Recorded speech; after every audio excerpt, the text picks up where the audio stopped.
bhagavato arahato samma sambuddhassa. Namo tassa bhagavato arahato samma sambuddhassa. Pay homage to the Blessed One. So dear friends, today I would like to deliver Dhamma talk. Godatta Sutta from Samyutta Nikaya, page 1325. So Godatta is the one monk name, So when somebody get the ordination, so you give them new name to them. So you cannot use your family name anymore. But if you disrobe, you can return back your old name.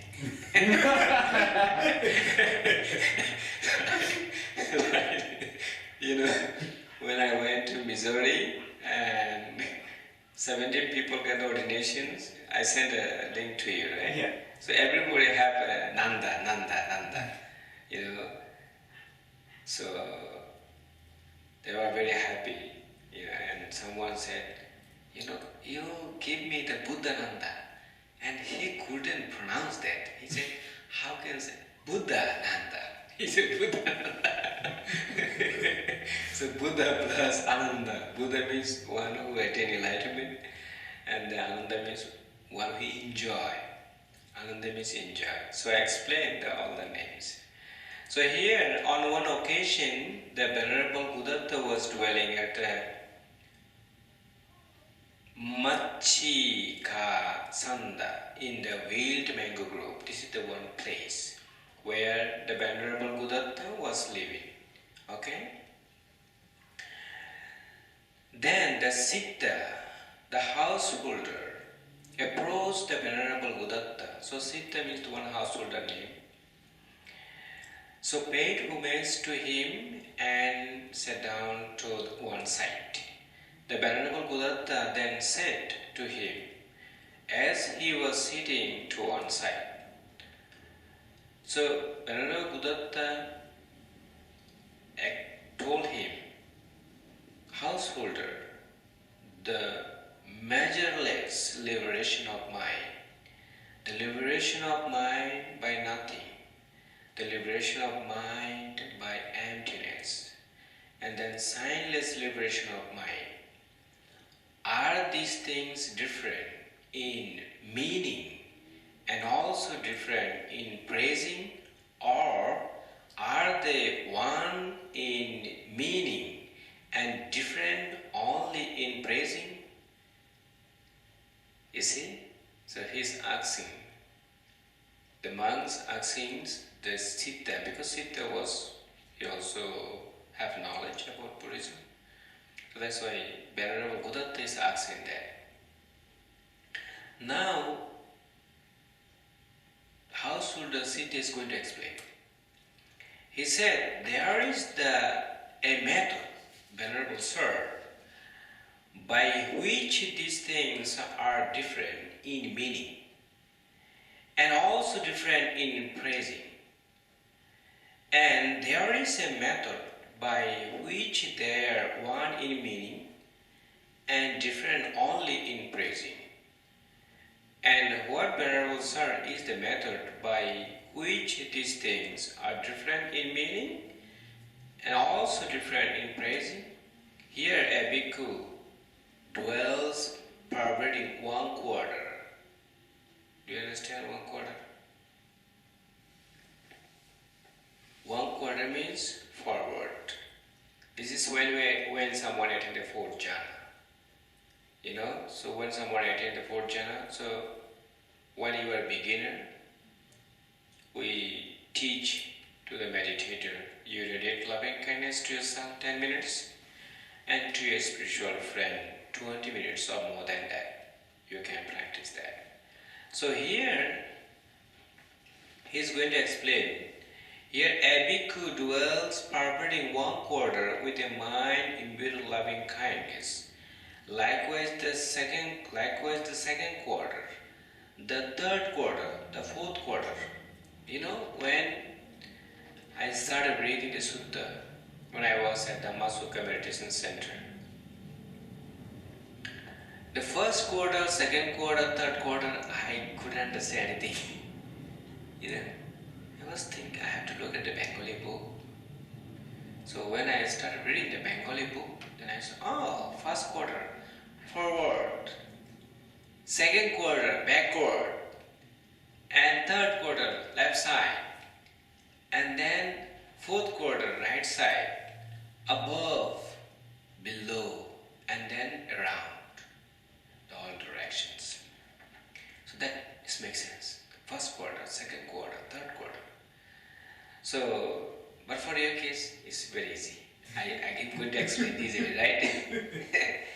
So here, they are talking about those who are advanced meditator. So before advanced meditator, you already know what is the characteristic of the first jhana. But for the Marlena, she's the newcomer for today. She came here actually 3:30 today, and I went to the outside, and when she came here in front of the door, then I also came. So then we were talking. She said, I'm interested about Buddhism, so even meditations. I want to practice meditation. Then we talked a little bit, and she came here inside, and then I gave her 2 books, so you can read it. And then I told her that, okay, we have the meditation retreat at 7 p.m., so you can come. She's my neighborhood. Not so for 20 minutes only. Really? Yeah. So just to walk 20 minutes. Oh. Yeah. Okay. From here. So here they are talking about advanced meditator who attain the 4th jhana, right? So for her, I just want to explain a little bit basic instructions. So she said she practiced meditations herself at home. She just watched the YouTube talk about Buddhist meditations, and then she sit herself. So for her, as you come here, so we practice loving kindness meditation, right? So how do you practice loving kindness meditation? So you sit comfortably and then erect your body and close your eyes and remember a time when you are happy. Like when you are talking with your girlfriend and who really very close to you, but not any family member, okay? So that one will be your classmate or maybe your friend at work, who really respect you, who really love you. So when you are talking with her, so you smile, right? That is that happy feeling that bring up the center of your chest. Bring up the center of your chest. So when you feel warm and glowing feeling, the center of your chest, then you start radiating loving kindness to yourself. How you radiate? May I be happy. May I be calm. May I be peaceful. May I be full of joy. May I be content. So you just radiate loving kindness to yourself 10 minutes. Whatever you want to make wish, you can do that. Just radiate loving kindness to yourself. You must feel it that time. Okay? You must feel it when you radiate loving kindness to yourself and keep smiling. So here keep smiling means you keep your mind light, pure and clear. Okay? So whatever have tension outside, just give up when you are meditating. Don't keep in your mind. So keep your mind pure, clear and light. Okay? So that time you'll see how your meditation is progressing. So you feel you really something changing in yourself. So when you radiate loving kindness to yourself 10 minutes, and then after 10 minutes you just gas it. Now 10 minutes already done, 10 minutes already gone. So then you remember your spiritual friend. So that also your girlfriend, your spiritual friend, with who you smile, the same person, only same person you can choose her. So who are men, just choose the man. Who are women, just choose the woman. But when you attain the fourth jhana, no problem. You can radiate to your mother, father, sister, brother, family members, no problem. When you attain the fourth jhana. But when you are beginner, only one person, right? So then you remember her smiling. So first time you are smiling, you try to bring up the centerpiece chest. And then when you start radiating loving kindness to your spiritual friend, you remember her smile. How did she smile with me? Right? So then bring up the her, smile the center of your chest. So when you feel warm and glowing feeling the center of your chest, then you start radiating loving kindness to your spiritual friend. So may my friend be happy. May my friend be calm. May my friend be peaceful. May my friend be full of joy. May my friend be content. And so on. So you'll see how your radiation is going to your friend. You must feel it. Okay, so when you feel, then you'll see, wow, this meditation is really work. Keep smiling all the time. For instance, you are practicing here 30 minutes, right? 30 minutes, keep smiling. So that way your mind is really, really clear, pure and natural. So you'll experience that, you understand that. So when you practice like this, then 5 hindrances will arise. So what are the 5 hindrances? You can see that. The first one, sensual desire. Okay? So sensual desire may arise. Aversion, hatred may arise. And sleepiness and dullness. You know, if I feel sleepiness and dullness. You feel sleepy. When you feel sleepy, okay. Why Bhakti is not ring the bell? Because I want to leave. Yeah. So next Friday I will practice 1 hour. It's okay. This time I should leave. So this dullness, right? So you feel sleepy and then dullness arises. So sleepiness and dullness. Then restlessness and anxiety. Your mind go here, there, running everywhere. And anxiety. I want to keep my mind one place into object of loving kindness, but it's going everywhere. It's running here and there. So this is called anxiety. And then doubt.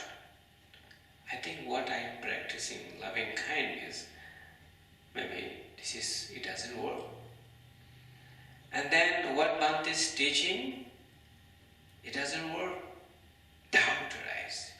So when these 5 hindrances, any one arise in your mind, just use the harmonious practice, the below I give.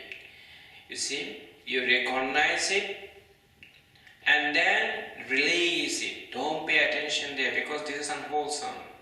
Release. Don't hold it, okay? Just release it. And relax tension and tightness. You see, when you meditate in your head, the tension and tightness will hold like this, okay? So you just relax it. Just take relaxing step. Just relax. So relax not only in your head, in your whole body and mind. Take relax. So in the Sutta number from Majjhima Nikaya, middle line saying, Sutta number 10, the Blessed One said, Pasambaya. Pasambaya means tranquilize. So tranquilize means relax. You know? So I was practicing meditations in Burma, Thailand. Nobody tell me that, okay, take relax. 14 years, gone. 14 years gone. Nobody tell me that, relax a step. But even though I recited that this sutta many times, Pasambaya, even I don't know what is the meaning of that. So after going in Missouri, when my disciple Bhante Vimaram, she said, okay, Pasambaya means relax. And in the sutta number 10, the Pasambaya means tranquilize. And he explained tranquilize means relax. And I checked my dictionary. It's right. It's there. So when we started taking relaxed step, it's really helpful. It's really work. So that's why the Buddha said, my teaching is immediately effective. You practice now, you get result right now. If you follow the instructions and practice. After listening, if you don't practice, it doesn't work. So that way, the Buddha said that one who will learn and practice according to my instructions, so he or she will see the Buddha. Because his teaching is working. So that way, he or she can see the Buddha. Otherwise, they cannot see me. Right? So we are practicing, we can see him. A lot of people are getting benefit. They're free from depression, free from suffering. Because they understand that. So that's why he said, whatever you learn and practice, you must have the knowledge on it. Some people just come at the monastery, temple, just too much BJM, ritual rituals, but in a deeper level, no. They don't want to do that.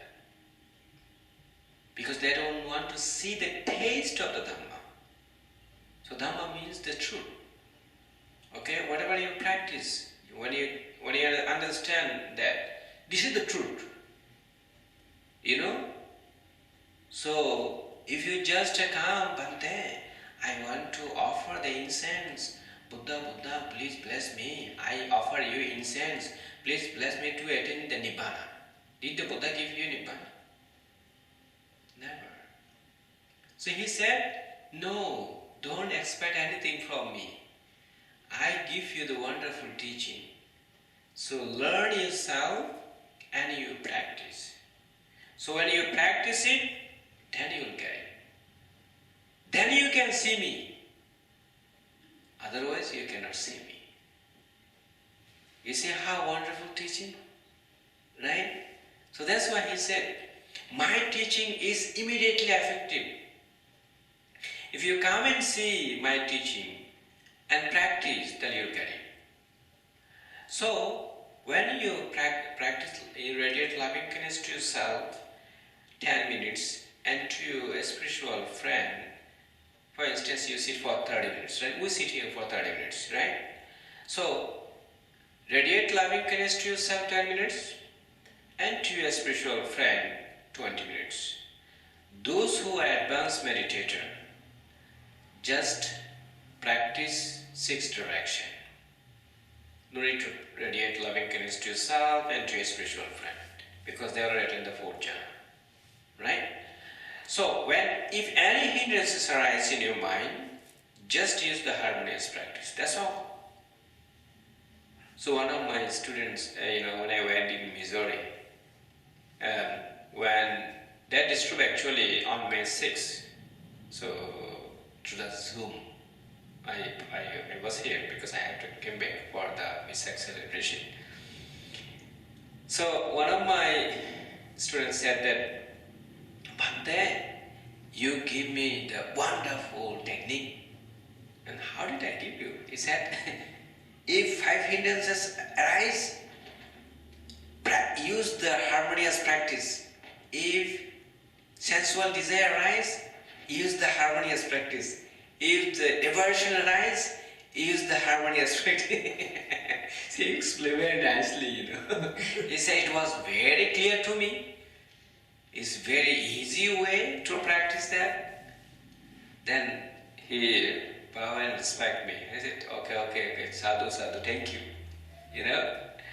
So exactly the same. So when you radiate loving kindness to yourself and to your spiritual friend, if any sense of hindrances arise in your mind, use the harmonious practice, then you enter the first jhana, and then second jhana, and third jhana, and fourth jhana. So here they are talking about the fourth jhana. So what is the characteristic of the fourth jhana? So you learn from that book I give you, right? So first jhana means the thinking thought, examining thought, joy, happiness and unification of mind. These 5 factors will arise in your mind. The 5 hindrances not there. Then you attain the first jhana, right? And then second jhana, when you meditate, then you will see thinking thought, examining thought, 2 factors, 2 characteristics stop arising. Only joy, happiness and unification of mind arise. So that way you will attain second jhana. Okay? So when you attain the second jhana, you will have self-confidence. Wow, this meditation is really work. I have to go continuously 2 months. So because Buddha already said here in the Sutta, you will have self-confidence. So what Banda says is right. He's not just saying, In the Sutta already Buddha said, whatever Buddha said here, I am explaining, right? I am just giving you the guide. That's all. So you have self-confidence. Then you'll feel so exciting, Joy will arise. This is exciting, delighting. Then joy, happiness and unification of mind. Your mind into one point. This is called a unification of mind, okay? So when you're practicing, is a joy stop rising. Only happiness and unification of mind will arise. 2. Right? Joy stop rising. How many? 3 gone? 3 not rising. Then only happiness, unification of mind arise in your mind. So what is the difference between joy and happiness? Most of the students ask that, You also, right? I didn't know I was going to ask you. Yeah. I have a lot of experience about this. People start asking me when I was in Queens. I was the Long Island city and I went in Brooklyn, Manhattan for teaching loving kindness meditation. And whenever I explained the joy, happiness, I said, okay, I have questions. And I know what you are going to ask me. Joy and happiness, what is the difference, right? Yes. Okay, I'm going to explain that. Okay. So joy means delighting, excited. And the happiness means when you meditate, you feel so comfortable, your mind and whole body. This is the happiness. This is different. Okay? So when you meditate about 30 minutes, you'll see no hindrances is arising. You feel so comfortable. Your mind and body is so comfortable. Joy arises, you feel so excited. Oh man, this is really good stuff, So, and then this is the exciting. And then you feel so comfortable, very quiet, you feel light. This is happiness. And then your mind into one pointed. One pointed. This is called unification of mind. So that way, you will attain third jhana. Joy not arising anymore. Only happiness and unification of mind. So you attain the third jhana. And then you are still again practicing, then the happiness not rising anymore. Your mind only into one pointedness. So then you see you're feeling from here, the center of your chest, it will go to the top of your head. So that time don't press down. Don't do that. Because this is the good sign. So when you're feeling to go to the top of your head, then the time your mind will be so balanced, you'll have a lot of equanimity. Then you'll see you attain the fourth jhana. You'll be the advanced meditator that time. Yes? But I've had that feeling before. Before? So, But I don't think I've... no, that one is not. You try to practice very carefully. So when you start radiating, because you didn't practice this loving kindness meditation before, right? Yeah, so try to practice the center of your chest, start to bring in the center of your chest. So you'll see, if you had that, this is the good sign, then maybe from here it will go to the top of your head. So who knows, right? So you'll get it. Try to learn from the basic, right? Then it may come. You'll understand. So try to bring from the